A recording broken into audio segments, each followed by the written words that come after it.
উজির সাহেব, আপনার কি কোনো কিছু খেতে ইচ্ছে হয়?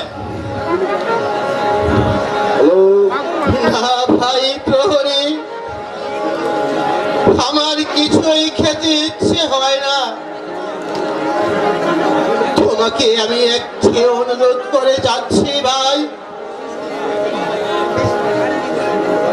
আমার মাকে যেন তোমাদের বাদিশা জোর করে ছিনিয়ে না নেয়।